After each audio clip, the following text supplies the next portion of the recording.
안녕하세요. 불만찬 기자들입니다. 안녕하세요. 조아람입니다. 자, 두 번째 라운드인데요. 아람 씨는 방송 좀 적응 좀 되셨나요? 네, 기자님들이 반응을 너무 잘해주셔서 네, 적응을 빨리 할 수 있었습니다. 방송을 하면서 경기를 보는 것과 방송 안 할 때 경기 보는 게 어떻게 좀 다른지. 확실히 제가 그냥 축구 좋아하는 팬 입장에서 축구를 음. 볼 때 관전 포인트들이랑 또 음. 기자님들이 설명해 주시는 거 들으면서 경기 보는 게 많이 달라서 음. 새로운 포인트로 접근하면서 축구를 보니까 더 재밌더라고요. 아니 경기장 가면 알아보셔요? 이랜드 혹시 경기장 가거나 이럴 때? 아, 네, 이랜드 경기장은 많이 어. 알아봐 주시고 또 가끔 다른 팬분들도 네. 네, 알아봐 주셔서 감사합니다. 좋아, 이 셀럽의 삶이란. 네. 아니, 우리 1라운드 때 예측했잖아요. 네. 근데 결과가 좀 나왔습니다. 네, 아람 씨가 벌써 우리를 묻었다는 얘기를 많이 하시더라고. 네, 한 개도 못 맞히셨습니다. 아, 근데 어떻게 그럴 수 있죠? 정말 단 하나도 못 맞췄더라고요, 제가. 다 맞추는 것보다 다 틀리는 게 더 어려울 그렇지. 수도 있어요. 그쵸. 네. 어떻게 그 사이로 피해 가는지 이번 예측 때 한번 힘을 내보도록 하겠습니다. 네, 누가 정리해 주셔서 봤는데 저랑 뭐 찬 기자 역시 지금 반타작도 못해서 우리는 평소 페이스예요. 네, 한두 개 정도 네. 네, 그만큼 이변이 많았다. 네, 이번 라운드도 아, 그렇게 포장하는 거예요? 아람 씨도 그렇고 저희도 못 맞출 정도로 이변이 많은 라운드였는데 2라운드 역시 재밌는 경기가 많습니다. 자, 볼만찬 신으로 등극한 아람 씨와 함께하는 볼만찬 프리뷰 본격적으로 시작하도록 하겠습니다. 네, 그럼 2라운드 프리뷰 진행해 보도록 하겠습니다. 이번 라운드는 서울과 강원이 아시아 챔피언스 리그 엘리트 16강전을 치르는 관계로 4경기만 펼쳐진다는 점 유의해 주시고요. 첫 경기는 7일 오후 4시 30분 광주 월드컵 경기장에서 펼쳐지는 광주와 인천의 경기입니다. 만 기자님이 이 경기 관전 포인트 좀 짚어주시겠어요? 네, 광주는 중요한 건 꼬리아로 잡았습니다. 지난 제주전 때 광주가 패스를 무려 551개를 시도를 했습니다. 전체 팀 통틀어서 가장 많은 패스거든요. 근데 공격 지역 패스는 79개밖에 되지 않았고 슈팅 수는 7개였어요. 전반 30분에 상대가 퇴장을 당했음에도 불구하고 어떤 공격 활로를 찾지 못해서 결국 무득점 무승부에 그쳤는데 이 상태로는 확실히 승점을 딸 수 없다는 걸 보여줬고 광주가 지난 시즌에도 최소 득점 2위입니다. 그러니까 뭔가 패스 플레이는 잘 되지만 뭔가 마무리가 되지 않는 그런 색깔이 있었는데 특히 내려서는 팀 수비적인 팀한테는 약한 모습 보였어요. 근데 만약에 제주가 11대 11로 싸웠으면 제주도 밀어붙였고 그러면 이제 뒷공간도 열리고 그런 기회가 생겼을 텐데 공교롭게도 제주가 퇴장당한 이후에 내려설 수밖에 없었잖아요. 그러다 보니까 좀 더 힘들었다. 근데 이제 그 이정규 감독은 끝까지 박정인 카드를 밀었는데 이번 경기는 뭔가 좀 프리드 존슨의 출전 시간이 조금 더 늘어나지 않을까. 어떻게 하든지 지금 골을 넣어야지 승점 3점을 딸 수 있기 때문에 그렇게 예상이 좀 됐고요. 인천은 승리 아니면 무의미로 잡았습니다. 일단 승격팀은 초반 페이스가 상당히 중요한데 일단 첫 경기를 패했죠. 경기력도 상당히 좀 좋지 않았습니다. 특히 믿었던 수비진이 흔들리는 모습, 뭔가 윤주환 감독이 준비한 축구가 잘 펼쳐지지 않는 그런 모습이 나왔기 때문에 근데 2라운드 때 광주 지금 많은 분들이 광주의 뭐 다이렉트 강등도 예상을 하고 하위권의 팀으로 지금 규정을 하고 있는데 이런 광주를 상대로 뭔가 승리하지 못한다면 초반에는 흐름을 탈 수 없을 것으로 좀 예상이 되기 때문에 승리 아니면 무의미로 잡았습니다. 어떤 올 시즌의 바로미터가 될 수 있는 그런 경기라고 생각이 들었습니다. 네, 그럼 누가 못 뛰는지 결장자 현황도 궁금한데요. 네, 광주는 뭐 이민기, 안영규 선수는 전주훈련을 제대로 소화하지 못해서 일단 지난 라운드 때는 가로를 쳤는데 안영규 선수 일단 라인업에 들었고 이민기 선수는 들지 못했습니다. 근데 두 선수를 제외하고는 지금 대부분의 선수가 지금 정상적인 컨디션이어서 결장자는 따로 없는 상태. 그런데 이제 공백이 많다 보니까 그 공백 자체가 결장으로도 좀 보여지는 팀이 광주고요. 인천은 문지한 선수를 제외하고는 지금 이렇다 할 부상자가 없어서 조금 더 완성된 스쿼드로 나올 수 있을 것으로 보입니다.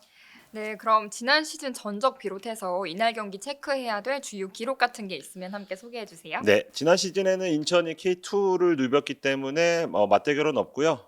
근데 최근 전적으로 봤을 때 인천이 4승 1무 우위를 점했습니다. 최근 2연승 중이고 재밌는 게 인천이 최근 광주 원정에서 3연승 중입니다. 그러니까 이정현 감독이 한참 좋았을 때도 인천 상대로 약한 모습을 보였다.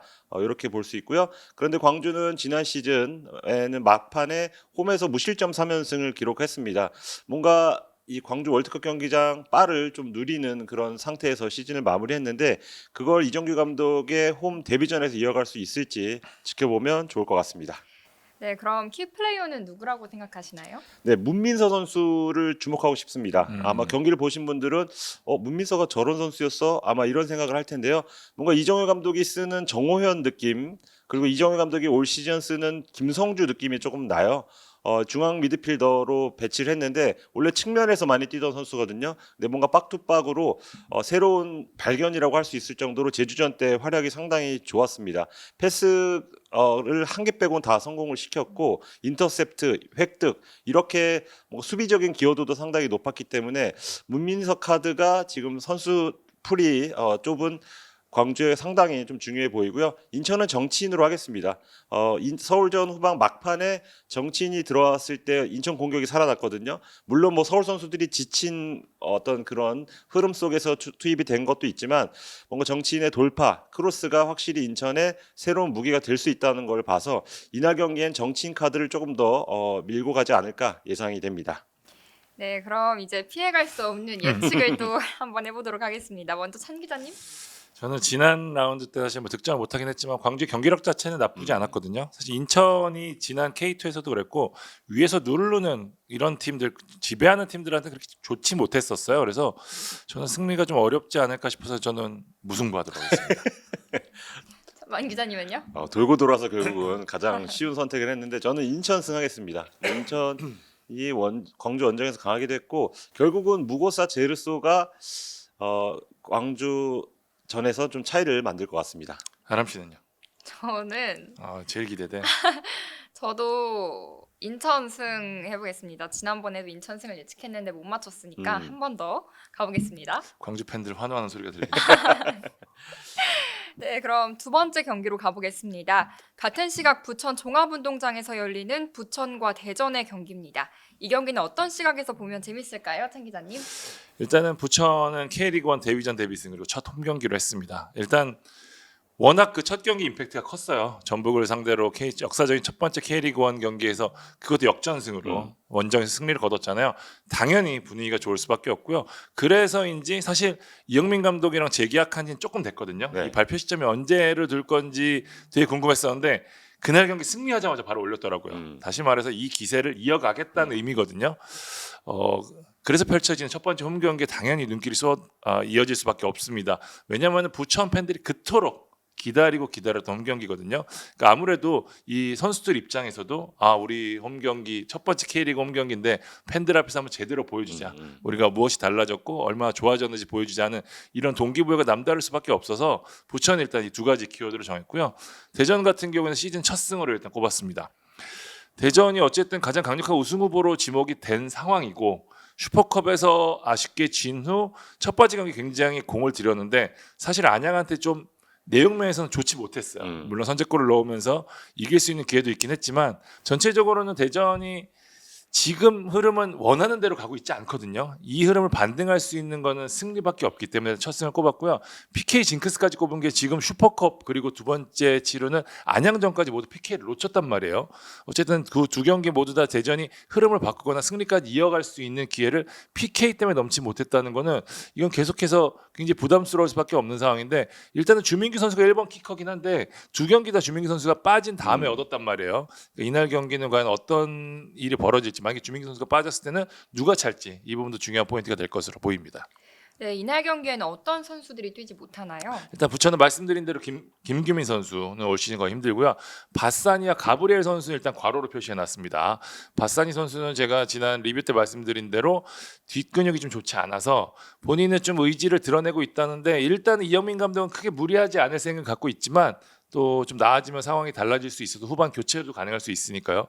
가브리엘 선수도 비슷한 상황이라고 합니다. 사실 지난 경기에도 무리하게 투입을 시킬 수는 있었지만 어쨌든 아끼는 차원에서 지금 워낙 날씨가 춥고 그라운드가 딱딱하거든요. 이럴 때는 무리하게 출전을 했다 부상이 좀 커질 수 있으니까 일단은 두 선수 모두 괄호로 표시해놨고요. 대전 같은 경우는 정재희 선수 일단 못 뛰고 엄원상 선수와 김준범 선수는 괄호를 해놨습니다. 엄원상 선수는 황선홍 감독이 한 경기 혹은 두 경기 못 뛸 것 같다고 얘기했는데 그 한 경기까지가 그 전 경기가 될지, 음. 요 경기까지가 될지는 조금 애매해서 일단은 주말에 훈련까지 지켜본 다음에 결정을 할 것으로 보이고요. 김준범 선수는 훈련을 시작했다고 합니다. 그래서 일단 과로는 표시해놨는데 벤치 멤버에 들어가지 않을까라는 생각이 조심스럽게 듭니다. 네, 그럼 부천 대전전 지난 시즌 전적이나 역대 전적 이런 게 어떤지 궁금한데요. 일단 두 팀 같은 경우에는 마지막 맞대결이 2022년 8월이었습니다. 그때 대전이 3대1로 승리를 했던 기억이 있고요. 그러니까 무려 지금 4년 만에 하는 대결이네요. 통산 전적은 재밌습니다. 13승 6무 12패. 거의 대등이에요. 예. 그러니까 두 팀이 예전에 이제 K2에서만 만났으니까 그때 K2에서는 대전 하나 시티즌이 아니라 대전 시티즌 시절이잖아요. 그 좋지 못했던 시절인데 어쨌든 대전과 부천은 꽤 상성이 팽팽했었습니다. 부천은 지금 지난 시즌부터 이어진 좋은 기록이 하나 있는데요. 홈 8경기 무패 중입니다. 이번 경기 홈에서 펼쳐지기 때문에 아마 이 기록에 많은 기대를 걸지 않을까 싶습니다. 네, 그럼 부천 대전전 승부를 좌우할 양 팀의 키플레이어도 꼽아보도록 하겠습니다. 부천은 갈레고, 대전은 밥신하도록 하겠습니다. 부천 갈레고는 뭐 지난 경기에서 멀티골을 넣었죠. 어쨌든 바사니 출전이 지금 애매한 상황에서 어쨌든 공격 쪽에서 마무리를 해줄 수 있는 선수가 필요한데 갈레고의 발끝이 좋고 또 기세가 올라갔다는 점에서 일단 꼽아봤고요. 대전 같은 경우에는 후반전에 밥신이 들어오고 나서 경기가 좀 풀리는 양상이 좀 있었거든요. 확실히 대전의 지금 가장 큰 고민 중에 하나는 볼이 중원에서 도는 부분인데 밥신 선수가 아마 이날 경기부터는 출전 시간을 좀 늘리지 않을까. 그렇다면 대전이 조금 더 공격에서 풀어나가는 게 좀 더 정교해지지 않을까 싶어서 밥신 선수 뽑았습니다. 네, 마지막으로 예측해 보겠습니다. 만 기자님. 저는 감이 왔습니다. 대전 승리로 하겠는데 확실히 뭐 안양전 생각해서 대전이 힘들 거라고 예상을 할 수 있어요. 그건 너무 쉬운 예상 같고, 근데 체급차가 대전 부천이 대전 안양보다는 많이 난다고 보거든요. 저는 K리그 1에 대한 뭐 경험치 같은 부분도 있어서 대전한테 상당히 고전할 것 같습니다. 대전 승리로 고르겠습니다. 네, 찬 기자님은요? 저도 대전 승리하겠습니다. 사실 어쨌든 대전이 부천을 상대하는 마음가짐이 달라질 수밖에 없고 분석도 달라질 수밖에 없거든요. 일단은 그 얘기해 주신 대로 체급 차이가 조금 있으니까 대전이 조심스럽게 조금 더 위에 있지 않을까 싶습니다. 아람신. 네, 저도 따라서 대전 큰일 났다. 승리 예측해 보겠습니다. 네, 세 번째 경기입니다. 8일 오후 2시 김천 종합운동장에서 열리는 김천과 전북의 경기입니다. 찬 기자님, 이날 경기 양 팀의 포인트는 뭐가 될까요? 김천은 이제 정정용 감독이 이기고 싶다고 했습니다. 이 미디어데이 때 나왔던 얘기인데요. 그 가장 이기고 싶은 팀 얘기했었을 때 주승진 감독이 얘기했거든요. 선수들이 정정용 감독을 상대로 이기고 싶은 마음이 있는 것 같다라고 했는데 다들 아시다시피 지난 시즌까지 정정용 감독이 김천에 있었습니다. 네. 굉장히 좋은 모습 보였죠. 3위까지 2시즌 연속 이끌었었는데요. 일단 주승진 감독 입장에서도 아무래도 정정용 감독의 그늘을 빨리 뛰어넘고 싶은 마음이 좀 있을 거고 선수들도 남아있는 선수들은 감독님 저희 이렇게 컸어요. 보여주고 싶은 마음도 있을 거고 여러 가지로 아마 김천이 동기부여가 잘 될 것 같습니다. 일단 첫 번째 경기에서 많은 팀들이 일단 김천을 하위권으로 좀 두기는 했었거든요. 예상으로. 하지만 그거보다는 나쁘지 않은 경기를 보였고 또 후반 들어서는 이 뒷공간을 파는 장면 홍윤상 선수가 들어가고 난 다음에 굉장히 잘 됐거든요. 이런 기세들이 좀 전체적으로 이어가는 게 김천 입장에서는 분위기가 굉장히 좋은 상태에서 이번 경기 맞이할 것 같고요. 전북은 먼저 맞은 매 변화 있을까 했는데 지난 경기에서 부천에 충격패를 당했죠. 그러고 나서 정정용 감독이 먼저 매를 맞은 것 같다라고 이야기를 했습니다. 이 슈퍼컵과 비교한 멤버가 같았거든요. 사실 그 비슷한 형태로 축구를 했는데 대전은 잡고 부천은 졌단 말이에요. 여기서 과연 정정용 감독이 어떤 부분을 느꼈을지가 상당히 좀 중요해 보이는데 일단은 저는 개인적으로는 이승우 선수가 후반에 들어간 뒤로는 공격이 조금 나아졌기는 맞아요. 팩트거든요. 그렇기 때문에 이승우 선수의 활용폭에 조금 더 변화가 있지 않을까라는 생각이 좀 조심스럽게 들고 일단은 전북 같은 경우에는 정준영 감독이 변화를 줄 수 있는 카드가 현재로서는 많지 않다고 느끼고 있다고 합니다. 그래서 이 폭이 어느 정도가 될지는 조금 미지수긴 한데 그래도 근소하게 지난 경기와 비교해서는 변화를 주면서 이날 어떻게든 첫 승을 만들어가는 과정을 그리지 않을까라는 생각이 일단 좀 듭니다. 네, 그럼 결장자는 어떻게 되나요? 김천 같은 경우는 강주혁 선수와 박진성 선수가 이날 뛸 수가 없고요. 전북에는 계속해서 갔죠. 강상현 콤파뉴 선수가 3월까지는 좀 쉽지 않을 것으로 보입니다. 네, 김천 전북전 주요 전적도 한번 살펴보도록 하겠습니다. 지난 시즌 2승 2패로 상당히 팽팽했습니다. 최근 7경기 맞대결 봤더니 4승 1무 2패로 김천이 우위인데 제가 7경기 맞대결이라고 한 게 뭐냐면 이때 딱 정정용 감독이 이끌었을 때예요. 그러니까 정정용 감독이 전북에는 상당히 강했다. 정정용 감독 부임 전에 김천, 그러니까 상주 시절까지 포함해서 봤더니 2승 6무 18패밖에 안 되는 거예요. 그러니까 정정용 감독이 전북을 상대로 얼마나 강했는지 보여주는 데이터가 아닌가 싶고요. 김천 최근 홈 4경기 봤더니 무승입니다. 그러니까 이런 부분들이 상성을 한번 보시면 예측을 하는데 좀 중요한 포인트가 되지 않을까 싶습니다. 네, 그럼 창 기자님 이날 키플레이어는 누굴 꼽으시겠어요? 저는 일단 홍윤상 선수 김천 꼽았고요. 지난 경기에서 굉장히 인상적으로 봤습니다. 들어가고 나서 이게 포항이라서 더 열심히 한 건지 싶기도 한데 어쨌든 좋은 모습 보여줬기 때문에 기억이 나고요. 전북 이동준 선수 뽑았습니다. 물 올랐어요. 네, 지금 지난 시즌부터 이번 시즌까지 이동준 선수가 초반에 굉장히 좋은 모습 보이고 있거든요. 전역한 이후로 이동준 선수가 어쨌든 지난 경기에서도 멀티골을 넣고 정정용 감독과 궁합이 상당히 잘 맞고 있기 때문에 이동준 선수 꼽았습니다. 네, 그럼 김천 전북전도 결과 예측 한번 해보겠습니다. 만 기자님부터. 저는 무승부하겠습니다. 전북이 개막전인가 아마 김천이 이겼던 걸로 기억하거든요. 작년에. 그래서 이제 흐름을 탔었는데 그때는 꼼파뇨 선수의 활약이 상당히 좋았어요. 근데 지금 꼼파뇨 선수가 없고 뭐 물론 못다나 티아고가 있지만 지금 김천 수비수가 그렇게 나쁘지 않기 때문에 저는 김천 상대로 상당히 좀 고전할 것 같습니다. 무승부 고르겠습니다. 창 기자님은요? 전북 승리하겠습니다. 음. 네, 전북이 어쨌든 매를 맞았다는 표현이 저는 정확한 것 같아요. 어쨌든 전체적으로 전북이 그날 경기에서도 지기는 했지만 저는 아주 못했다고 생각하지 않거든요. 네. 예, 약간의 꼬인 흐름이 있어서 이날 경기 그 매듭을 풀지 않을까 싶습니다. 아름 씨는? 이게 또 저희끼리는 정정용 더비라고 막 네. 하는데 네. 저도 전북승 예측해 보겠습니다. 네. 네, K리그1 2라운드 마지막 경기입니다. 오후 4시 30분 안양 종합운동장에서 열리는 안양과 제주의 경기입니다. 이 경기는 어떤 부분 집중해서 보면 좋을까요, 만 기자님? 네. 안양은 좀비 득실득실 아워네이션 재개장으로 잡았습니다. 일단 뭐 좀비 축구, 뭐 물어뜯는 좀비 축구를 좀 선언을 했고 그 첫 경기 때 대전전에서 그게 잘 나왔죠. 예, 뭔가 전술적인 좀 변화가 있었습니다. 뭐 3-4-1-2 정도의 포메이션으로 뭔가 새로운 축구를 확실히 좀 준비했다. 지난 시즌에도 유병헌 감독이 시즌 중에도 전술 변화를 상당히 많이 썼고 그렇죠. 경기 중에도 전술을 바꿨습니다. 뭐 4백 썼다가 3백 썼다가 그러니까 이제는 뭔가 좀 재미가 들는 느낌도 됐고 뭔가 성과를 냈으니까 뭔가 좀 힘이 실리는 느낌입니다. 근데 지금 밀어붙이는 이런 축구, 3백 위주의 축구가 제주 상대로 어떨지 한번 유병헌 감독 역시도 궁금할 것 같고요. 제주 역시 코스타 축구가 보여주려고 하다가 끝났거든요. 예, 이제 이탈로 선수의 전반 30분 퇴장으로 끝났기 때문에 이 경기에서 이제 진짜로 볼 수 있을 것으로 좀 보이는데 말씀드린 대로 유병헌 감독이 상당히 전술적으로 조금 유능한 모습을 보여줬기 때문에 포르투갈에서 온 전술가가 이제 승격 2년 차를 맞은 전술가를 상대로 어떤 모습을 보일지가 좀 포인트가 될 것 같습니다. 여기에 안양은 지금 홈 개막전이죠. 부천과 마찬가지로 지난 시즌에 홈빨로 어쨌거나 안정적인 잔류를 했기 때문에 그 안양 홈에서 펼쳐지는 경기.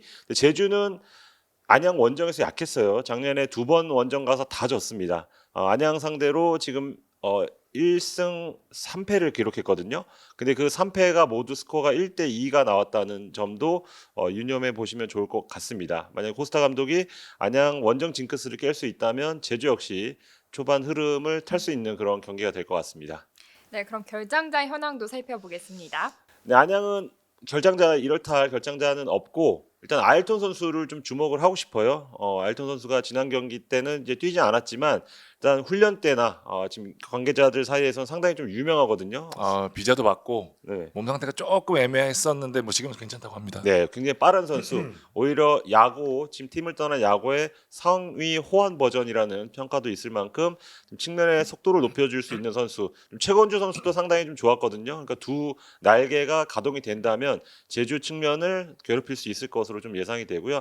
제주는 두 외국인 이탈로와 기티스가 지금 나란히 빠집니다. 이탈로는 출전 정지 2경기 중에 첫 번째 경기를 소화하게 되고 기티스는 전 소속팀에서 받은 퇴장 징계 2번째 경기 이 다음에 이제 나올 수 있습니다. 여기에 정훈 선수 컨디션 체크를 한 뒤에 엔트리 포함 여부를 결정할 것으로 보여서 이탈로가 빠진다면 아마 오재혁 선수 혹은 뭐 지난 경기 때 센터백으로 뛴 김건웅 선수를 뭐 중미 이창민 선수의 파트너로 둘 것으로 보입니다. 네, 그럼 양팀 중요 전적도 살펴볼게요. 네, 말씀드린 대로 안양이 3승 1패 우위를 점했습니다. 뭐 안양은 이 3승 덕분에 안정적인 잔류를 할 수 있었고 반면에 제주는 안양에 약한 게 마지막까지 잔류 싸움을 펼치는 어떤 원인이 됐다고 볼 수 있고요. 제주는 2025년 원정 성적이 전체 10위밖에 되지 않습니다. 20번의 원정에서 4승에 그쳤거든요. 그럼으로 인해서 힘들었던 만큼 올 시즌 코스타 체제에서도 원정에서 성적을 못 내면 또 힘들어질 수 있다. 그 첫 번째 원정 경기가 안양이 되겠습니다. 네, 그럼 안양 제주전 키플레이어는 누구라고 생각하시나요? 안양은 유키치 해야 되겠죠? 예, 유키치 선수가 지난 시즌 중반에 와서 제주전을 상대로 데뷔골을 넣었죠. 그래서 승리 이끌었죠. 그리고 기억나네요. 예, 제주를 상대로 첫 멀티골을 넣었습니다. 세 골을 넣었는데 세 골이 다 제주 상대로 넣었어요. 그러니까 제주는 내가 잘한다. 내가 잡아먹을 수 있다. 그게 유키치 선수가 되겠고 제주는 네게바 선수로 해야 되겠죠. 뭔가 로페즈 느낌이 많이 났습니다. 뭔가 끈질긴 마지막에 다리를 쩔뚝이면서도 기어코 슈팅까지 연결하는 그런 장면에서 로페즈 선수가 떠올랐고 뭐 측면 돌파, 에너지 너무나 좋아요. 근데 결국은 마무리가 어떻게 되느냐. 이 선수가 브라질에서도 그런 능력은 좋았지만 마무리에서 약간의 의구심을 좀 보였던 선수라고 해요. 근데 이제 네게바 선수가 터져준다면 0점 조준이 빠르게 클리크 조정이 된다면 제주가 확실히 좀 승점을 따는데 도움이 되지 않을까 싶습니다. 아, 또 재밌는 경기가 될 것 같은데 그럼 예측해 보겠습니다. 창 기자님 어떻게 전망하세요? 저는 무승부하겠습니다. 네. 안양이 저는 근소하게 우위에 있다고 생각을 하는데 역시 마무리 측면이거든요. 예, 그게 당분간은 좀 쉽지 않을 것 같은 생각이 들어서 저는 무승부 가도록 하겠습니다. 저는 제주가 원정에서 약한 면이 이번에도 나올 것 같아서 저는 안양승 고르겠습니다. 아람 씨는? 저는 무승부 해보겠습니다. 네. 네, 저희가 매 라운드 K리그 2 음. 경기도 한 경기씩 프리뷰를 하는데요. 이번 주에는 7일 오후 4시 30분 대팍에서 열리는 대구와 전남전입니다. 만 기자님이 분석해 주시죠. 네, 대구는 이상할 정도로 부상자가 지금 초반에 많습니다. 뭐 준비하는 과정에서 박인혁 선수, 지오바니 선수가 빠져서 뭔가 공격진을 꾸리는데 왜냐하면 지금 정치인 선수, 정재상 선수를 떠나보냈거든요. 근데 이제 공격의 숫자가 상당히 많아서 보낼 수 있었던 건데 지금 오히려 숫자가 좀 부족해진 상황. 여기에 박대훈 선수까지도 개막전에서 다쳤어요. 그래서 이날 출전이 미지수라는 점에 봤을 때는 결국은 또 세징야 에드가 이 두 형님들이 해줄 수밖에 없는 그런 상황에 놓였습니다. 여기에 또 최강민 선수 역시 레프트백으로 쓰려고 데려왔는데 첫 경기에서 햄스트링 쪽에 좀 문제가 있어서 빠졌거든요. 이 두 선수가 빠진다면 뭔가 스쿼드를 꾸리는데 상당히 좀 어려움이 있을 수 있다. 더군다나 대구는 첫 경기 물론 승리는 거뒀지만 경기력 자체가 썩 좋지는 않았거든요. 화성 PK 넣고 넣을 거 넣었으면 어떻게 될지 몰랐어요. 네, 그러니까 세징야 선수의 컨디션도 상당히 좀 좋지 않아 보였기 때문에 이걸 얼마나 빨리 극복할 수 있는지가 포커스를 맞출 수 있을 것 같고요. 전남은 일단 첫 경기 대승을 거뒀죠. 경남 상대로 4대1 이제 박동혁 체제에서 아주 상쾌한 출발을 보였는데 물론 상대가 골키퍼가 정말 극초반에 퇴장을 당하면서 뭔가 전남의 진면모를 아직은 볼 수 없는 그런 경기였습니다. 근데 이제 대구 그 다음에 수원 삼성을 만나요. 근데 전남이 지금 경기장 문제로 원정 초반에 다녀야 되기 때문에 죽음의 원정 2연전이 됩니다. 그 시작점인데 대팍 사실 기분 좋은 장소죠. 전남 입장에서 2021년에 그 당시에 FA컵 지금 현 코리아컵 결승전을 치렀고 그때 우승하면서 아침까지 간 그런 기억이 있습니다. 어게인 2021을 외치고 있는데 그 죽음의 2연전 첫 시작점에서 만약에 승리를 거둬서 2연승을 한다. 그럼 전남이 다크호스가 될 수 있을 겁니다. 네, 그럼 결장자 현황도 알려주세요. 네, 장성원 선수 지금 장기 부상 중이죠. 여기에 박인혁, 지오반니 선수도 빠져 있고 박대훈, 최강민 선수는 지금 과로를 쳐놨고요. 새로 영입한 외국인 공격수는 지금 비자 발급 문제로 조금 더 시간이 필요해 보입니다. 전남은 유지하 선수 지금 주전 센터백으로 준비를 했었는데 지금 부상 거의 회복 단계이지만 이날 경기까지는 좀 쉽지 않아 보여서 기존 3백을 유지할 것으로 보입니다. 네, 그럼 양 팀의 주요 전적도 한번 들어보겠습니다. 네, 대구 기준으로 13승 12무 15패 팽팽했고 근데 마지막 맞대결이 2018년으로 거슬러 올라갑니다. 그때가 대구가 이제 승격한 시즌이 되겠는데 당시에는 대구가 2대1로 승리를 거뒀습니다. 그리고 대구는 최근 홈 7경기 연속 무패를 기록 중입니다. 네, 그럼 마지막으로 양 팀 키플레이어도 한번 설명해 주시겠어요? 저도 이 얘기를 듣고 놀랐습니다. 한 번은 붙은 것 같은데 붙은 적이 없습니다. 네. 그래서 K리그의 크랙 세징야와 광양 크랙이죠. 광양 예수 발디비아 선수가 처음으로 좀 맞대결을 펼칩니다. 이제 K리그 2라서 뭐 많은 분들이 아쉬워할 수 있겠지만 두 크랙이 어떤 모습을 보일지, 더군다나 두 선수 모두 브라질 출신인데다가 각자 주장을 맡고 있어요. 그러니까 여러모로 책임감도 있고 두 선수가 해결을 해줘야지 뭔가 승부가 결정 날 것 같습니다. 이 두 선수의 대결은 진짜 기대가 되는데 이 경기도 예측을 해보겠습니다. 창 기자님부터. 대구 승하겠습니다. 음. 네, 전남이전은 첫 경기에서 보여준 모습이 저는 아직까지는 확 와닿지 않았거든요. 대구는 서서히 올라갈 가능성이 높은 팀이라 이 경기부터 조금씩 올라갈 느낌이 좀 있습니다. 대구 하겠습니다. 왕 기자님은요? 저는 무승부하겠습니다. 전남도 만만치 않을 것 같습니다. 네, 저는 대구승 해보겠습니다. 네, 이렇게 2라운드 프리뷰도 해봤습니다. 이번 라운드 쭉 보니까 어떤 경기 가장 기대가 되세요? 저는 방금 이 세징야 선수와 발디비아 선수가 있는 전남 대구전이 가장 기대가 됩니다. 네, 경기장도 혹시 가실 예정이신지? 아무래도 좀 멀긴 해서 아마 집에서 보지 않을까 직관할 것 같습니다. 이제 본업 다시 시작하시잖아요. 네, 그쵸. 이제 저도 주말부터 다시 목동 종합운동장 레울파크로 출근을 하니까 저희 경기도 많은 관심 부탁드릴게요, 여러분. 아람씨 실물을 보고 싶으시면 이번 주 목동 종합운동장으로 가시면 됩니다.